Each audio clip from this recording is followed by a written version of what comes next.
Olá!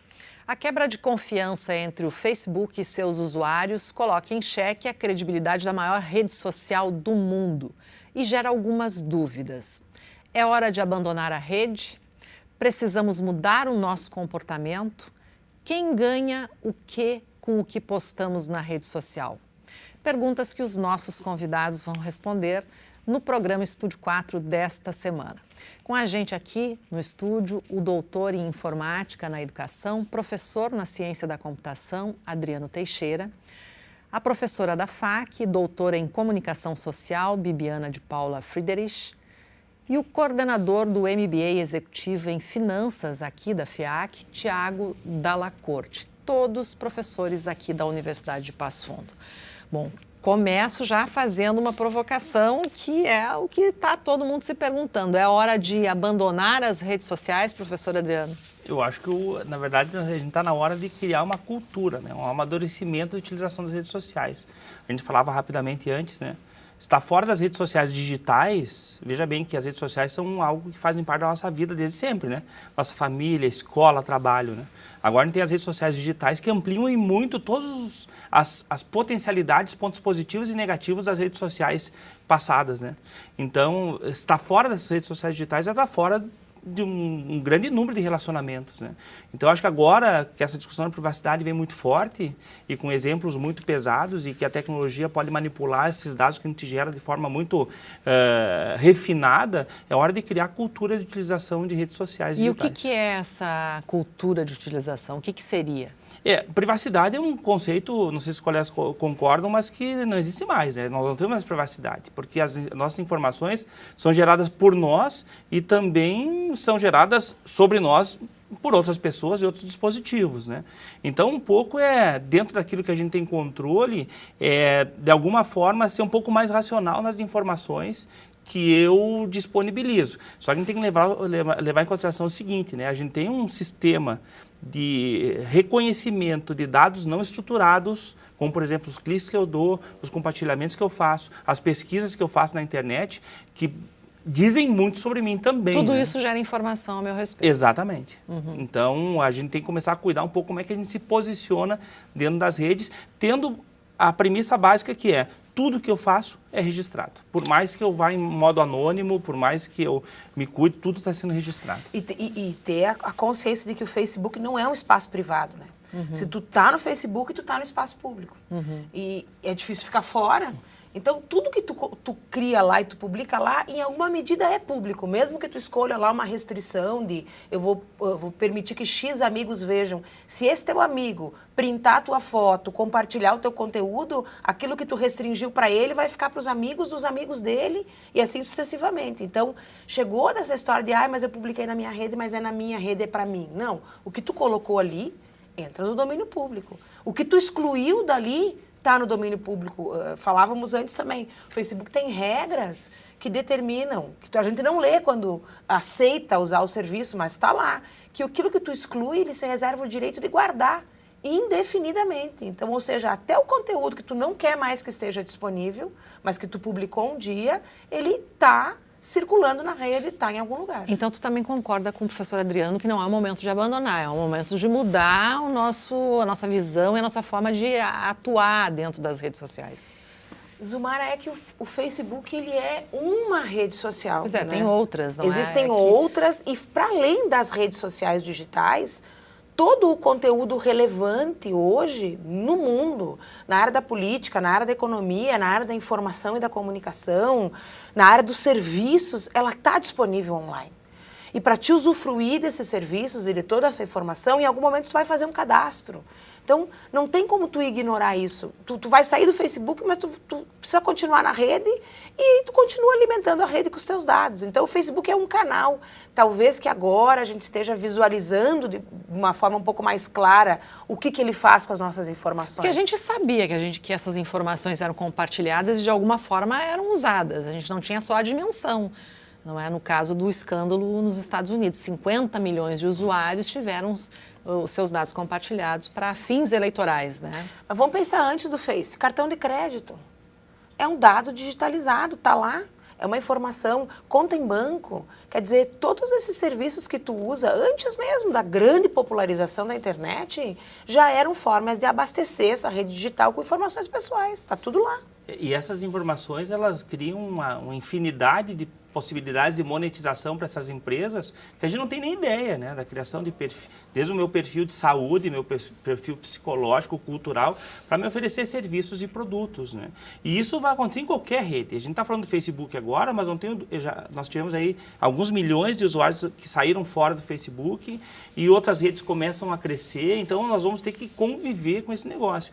E enquanto a Bibiana falava, ela falava assim da manipulação humana que se tem, do curtir, do compartilhar, mas tem toda uma tecnologia de computação cognitiva por trás que consegue fazer algumas inferências sobre nós que nenhum ser humano conseguiria fazer e numa escala, num número de pessoas muito superior que qualquer grupo de seres humanos poderiam fazer, né? Então, quer dizer, é óbvio que essas empresas vão usar, não estou dizendo que é certo, mas é óbvio que elas vão usar desse tipo de artifício, de possibilidade para monetizar, afinal de contas elas não nos cobram para... Que foi o que aconteceu nos Estados Unidos. Bom, mas a gente trouxe aqui, convidou um economista para o nosso debate, porque a gente quer entender como é que se dá valor a uma empresa como o Facebook e onde se ganha dinheiro, não é, com uma empresa como essa. Como o professor Adriano comentou, acho que a grande saída das empresas, ou a grande busca das empresas desses últimos anos, das últimas décadas, são canais de comercialização para os seus produtos. E você ter uma base de quase 2 bilhões de usuários, né, tentando se consolidar em 2 bilhões de usuários, a gente não vê isso, né, não é comum. E o Facebook justamente ele se sustenta pelo seu número de usuários, né? Os dados de 2016 mostram que nos Estados Unidos e Canadá, cada usuário ele rendeu para o Facebook cerca de R$50, né? Isso com o câmbio de 2017. Na Europa, cerca de R$15 e nos outros países a média ficou em torno de R$13,50. Então as empresas elas pagam, né, por essa publicidade direcionada, né? O professor Adriano comentou, a gente pode filtrar escolaridade, idade, sexo, enfim, alguns objetivos em comum, né, alguns gostos em comuns, hobbies, enfim. Então tudo isso você consegue direcionar e tem um valor. Então as empresas elas pagam para estar divulgando seus produtos e serviços no Facebook. Cerca de 86% da rentabilidade do Facebook em 2017 veio dessa propaganda direcionada. Então, quer dizer, e o resto são outras receitas, né, recorrentes, mas é muito concentrado. Então, esse é um negócio muito bom. Em 2017, o Facebook fechou com 52 bilhões de reais de lucro. Para a gente ter ideia, a maior empresa do Brasil, Itaú, são 24,9 bi, quase 25 bilhões de lucro. Depois nós temos a Vale em segundo lugar com 17 bi, Bradesco com 14 e Banco do Brasil com 11. Então, se a gente somar o lucro que o Facebook teve, é maior que todos os grandes bancos brasileiros, né? Que são de porte... Poderosos. Né? Exatamente, respeitáveis em nível global, né? Os bancos brasileiros entregam resultados realmente impressionantes. E a capa do Wall Street Journal, né? A manchete que abriu a semana no Wall Street Journal era justamente é hora de voltar para o Facebook ou não? Porque essas ações estrearam no mercado no começo da década na faixa de $38 por ação. Começo do ano eles atingiram um topo em torno de $190 e com essa queda estão na faixa de 150. Só que se a gente for comparar o lucro projetado que essa empresa tem, né? Então como é que a gente faz essa valoração? É o fluxo de lucro futuro, é o que a gente traz para valor presente e ver se vale a pena você comprar esse fluxo de lucro do Facebook, ou da Coca-Cola, ou da Apple, ou da Vale, do Itaú, ou renda fixa, enfim. Então você faz a conta, análise de risco, retorno e liquidez, você opta por isso. As ações do Facebook, elas estão hoje num patamar de essa relação retorno-risco mais interessantes que Apple, mais interessantes que Coca-Cola. Mesmo com todo o escândalo, com todo... Ok, só que aí vem a questão por trás. Qual é o risco que fez com que essas ações caíssem de 190 para 150, né? Como o professor Adriano comentou, alguns milhões de usuários deixaram a base. Isso já identifica uma receita menor. Hoje a gente tem alguns bancos que regem os grandes fundos globais. Eles praticamente fazem uma análise de mercado e apontam o norte. Morgan Stanley, Goldman Sachs, Deutsche Bank, UBS Pactual são nomes muito respeitados, né, na indústria do mercado de capitais. E eles comentam o seguinte, olha, essa fuga de usuários ela pode durar mais alguns meses, em torno de 6, 12, 24 meses.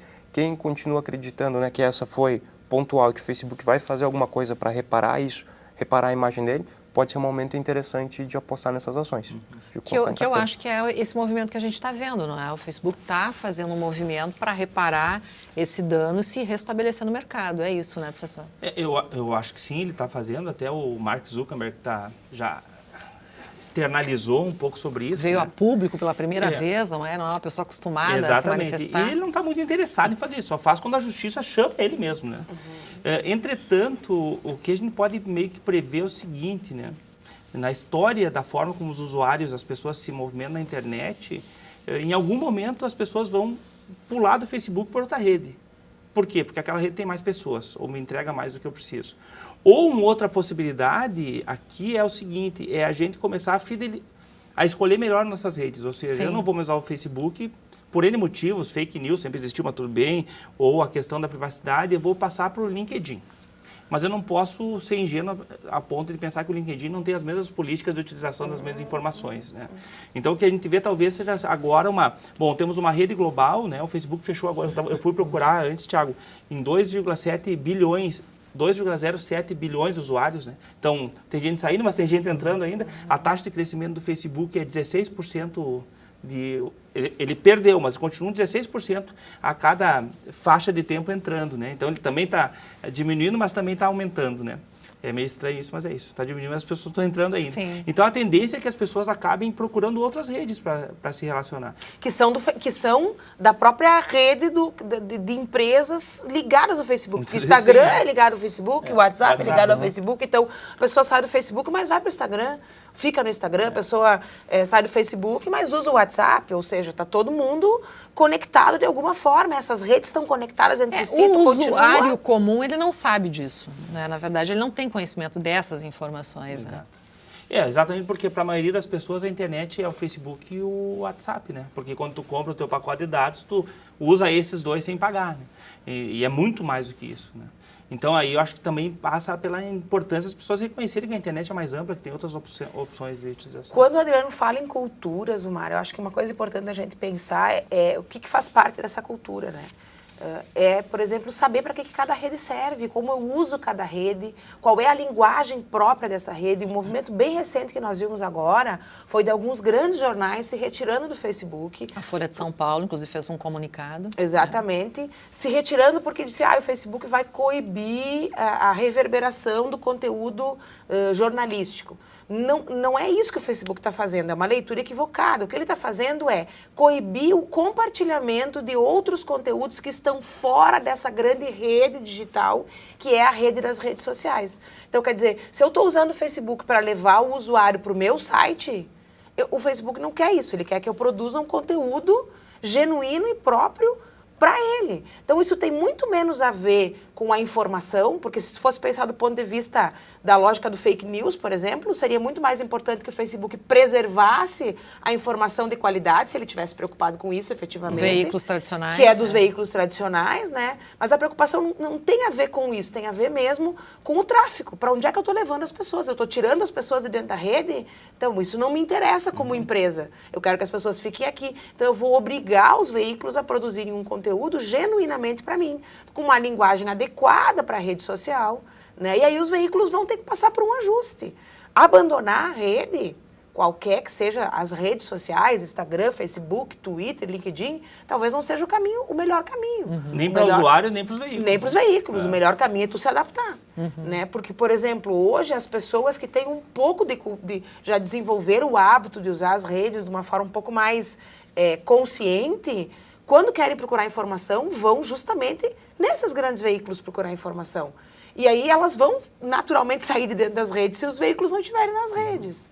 Então, isso faz parte dessa cultura que a gente fala, bom, temos que nos adaptar, temos que produzir um conteúdo genuíno. Se não é para o Facebook, é para o Twitter, se não é para o Twitter. O Twitter é um exemplo de uma rede que mudou completamente de perfil do início, de quando ela começou, para o que ela executa hoje como Hoje ela é totalmente conteúdo. informativa, né? É muito mais informativa. Bom, a gente vai fazer um intervalinho e volta em seguida para continuar o nosso debate aqui.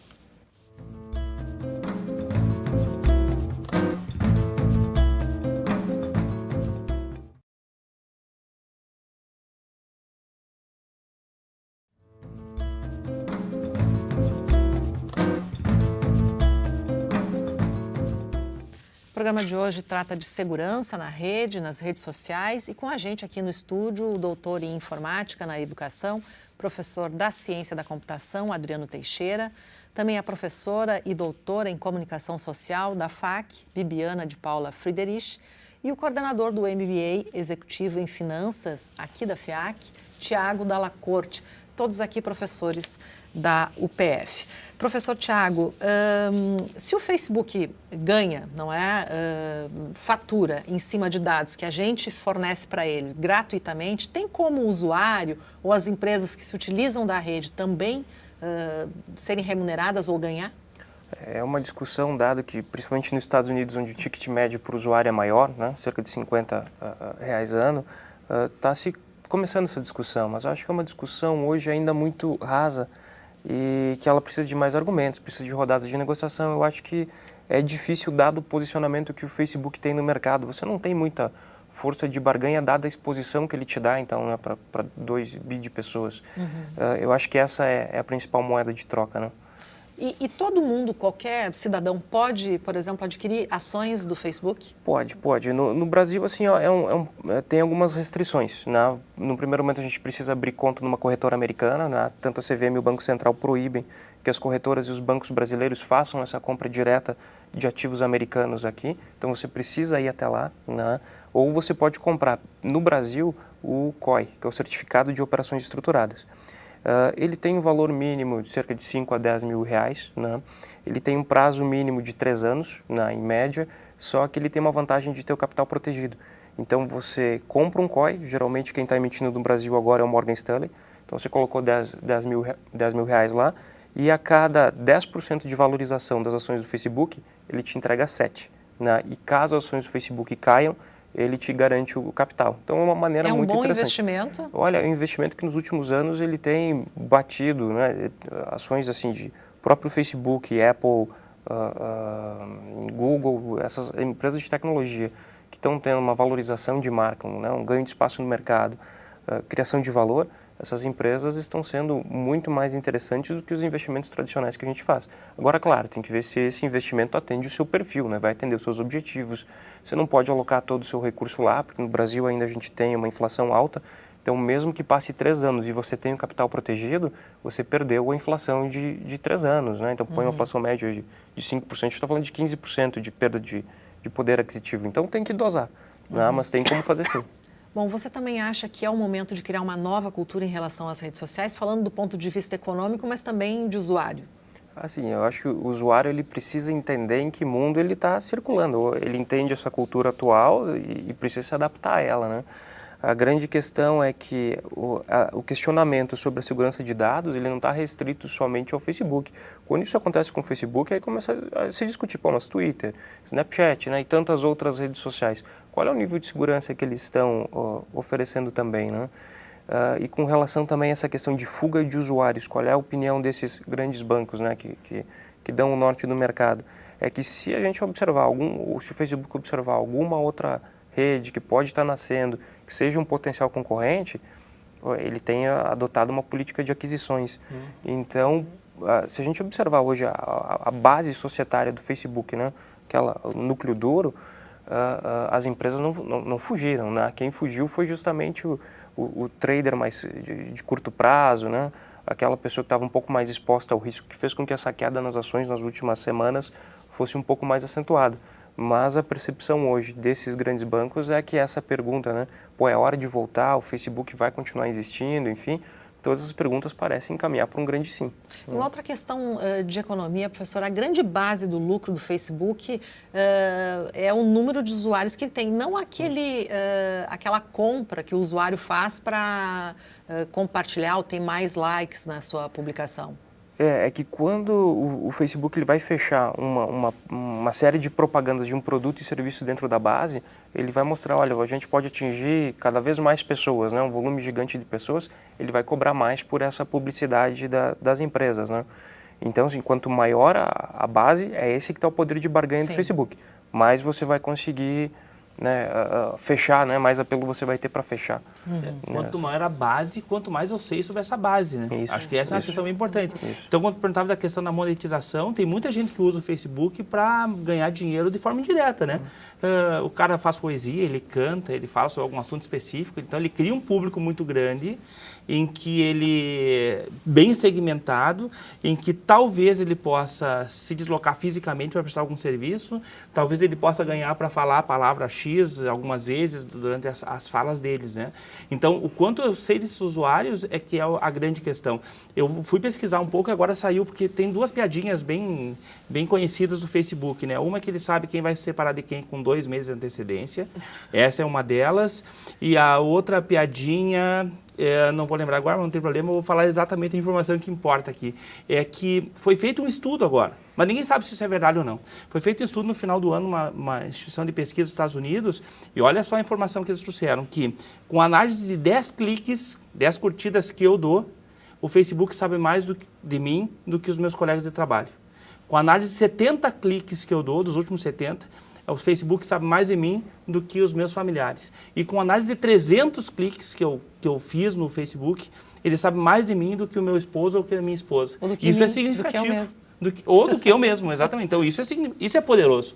Por isso que eu acredito muito mais que o Facebook vai fazer o quê? Talvez criar mecanismos para favorecer a minha entrada, para que eu me sinta também mais seguro, mas para que eu possa ter mais visibilidade, eu possa ganhar um pouco mais, mesmo indiretamente, para que ele possa manter o número crescente de usuários. E assim, o que para o nosso público, né, entender quando a Adriano fala em cliques? Com quem eu converso, o que eu curto, que comentário eu faço, por quais fanpages eu navego. Às vezes eu entro numa fanpage e não faço nada lá dentro. Mas ele consegue mapear o meu movimento de logar e ir lá naquele lugar para olhar algum tipo de informação. O tempo que eu fico dentro de uma fanpage, tudo isso é informação. Tudo isso é dado que ele vai armazenando. Né? Não é à toa, por exemplo, que a gente se apavora às vezes. Esses dias atrás aconteceu comigo, com um familiar meu. Ele achou que estava fora do peso, entrou, fez um cadastro num site qualquer, colocou o nome dele e tal, o nome dele, eu acho, e talvez uma ou outra informação, para saber a relação peso-massa, peso e altura e não sei o que. Dali a pouco ele recebe uma mensagem no celular dele sobre uma coisa de emagrecimento. Questão de isso acontece, minutos. acho que com todos, né? Minutos. Então, assim, ó, tu tá alimentando qualquer momento que tu entre, que tu navegue, que tu olhe.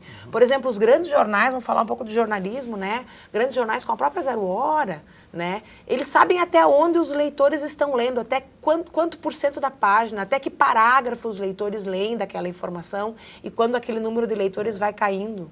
Né? Eles sabem aonde, em que parte da página, os estudos de eye tracking mostram qual é a parte que o usuário lê primeiro, aonde que está indo o olhar dele na tela do computador, né? Aonde eu tenho que colocar a informação mais relevante. A gente comenta muito em sala de aula, né? E os alunos ficam impressionados. A gente dizia que no Ocidente a gente lia da direita, em diagonal, né? E da direita para a esquerda. Mas se tu for olhar hoje os estudos de eye tracking, essa maneira de olhar o conteúdo, de ler, já mudou completamente. Mudou completamente. A gente tem que ter claro assim, a riqueza e a complexidade da análise feita, né? Por exemplo, além de tudo isso que a Bibiana falou, eles vão identificar se aquele momento que eu parei de olhar para aquela palavra, eu saí do site, que palavra é essa? Ou se eu estou vendo um vídeo, que música está tocando, o que a letra da música está falando, para ver se tem algum padrão nas outras vezes que eu saí de um vídeo.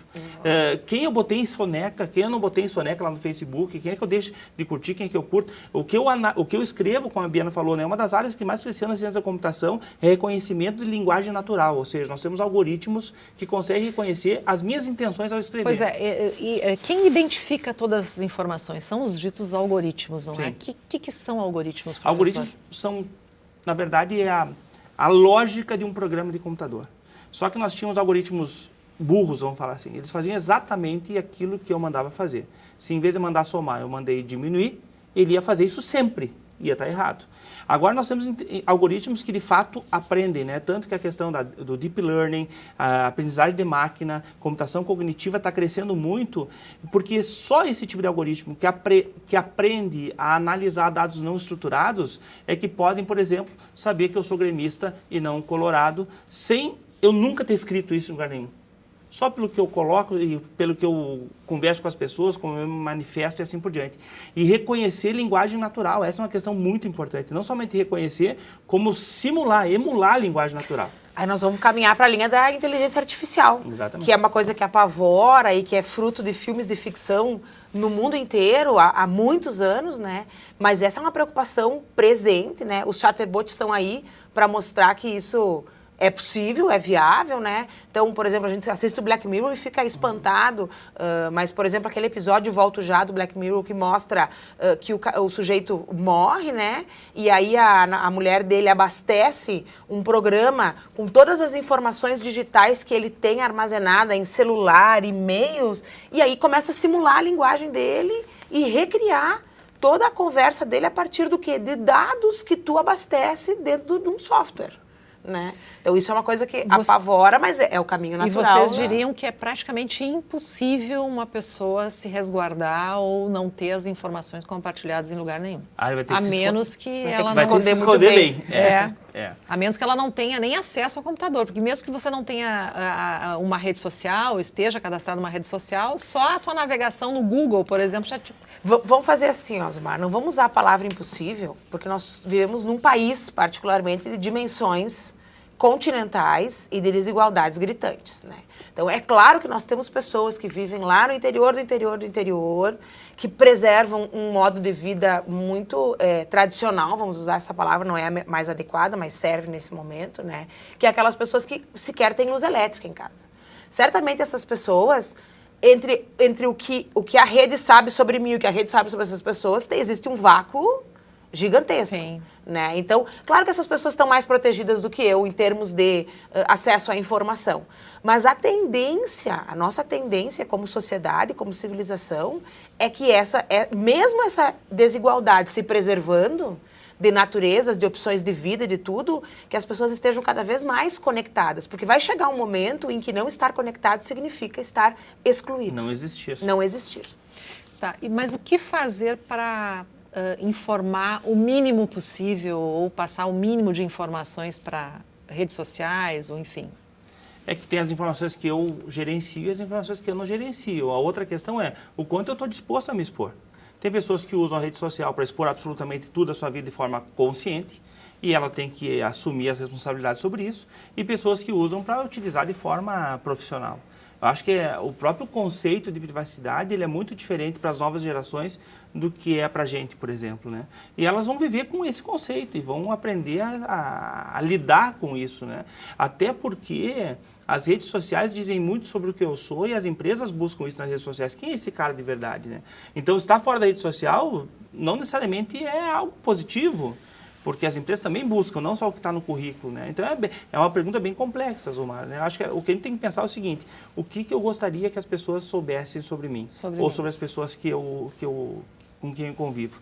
Quando eu converso com alunos de ensino educação básica e média, educação básica, o que eu pergunto para eles é o seguinte: antes de você compartilhar uma foto, seja o que for, ou fazer um comentário, você tem que fazer uma única pergunta: o que eu vou achar disso amanhã?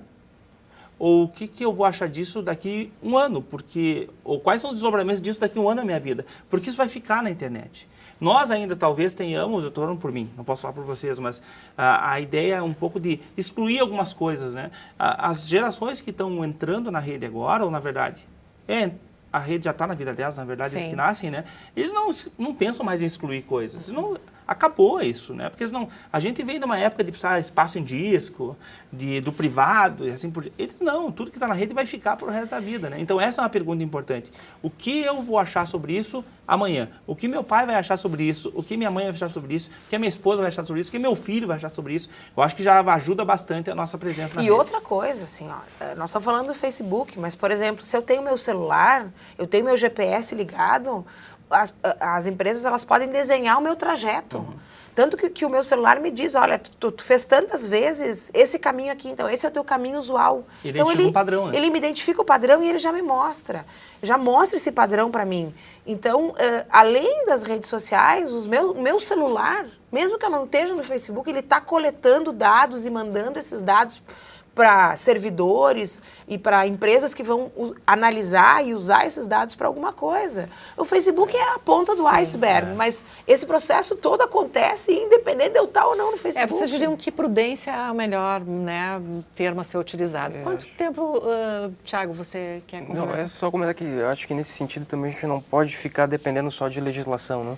Porque uma das questões que fez com que ocorresse essa fuga de capital num curto espaço de tempo no Facebook foi justamente o medo de alguma multa, né, que possa vir, porque você tem algumas legislações comerciais sobre o tratamento de dados, a segurança que você tem que dar. O Reino Unido chamou já os representantes do Facebook para conversar, Indonésia e outros países vão tomar algumas atitudes parecidas, mas a gente não pode ficar refém disso. Eu acho que essa questão de criar cultura, né, você fazer esse pensamento, né, que vão achar daqui para frente, eu acho que esse filtro pessoal eu concordo, acho que é a melhor maneira. Tá certo. Queria agradecer a presença de todos vocês, foi ótimo, o programa esclarecedor. O programa está encerrando, mas se você quer rever este e outros programas, é só acessar no nosso canal do YouTube. Até a próxima semana.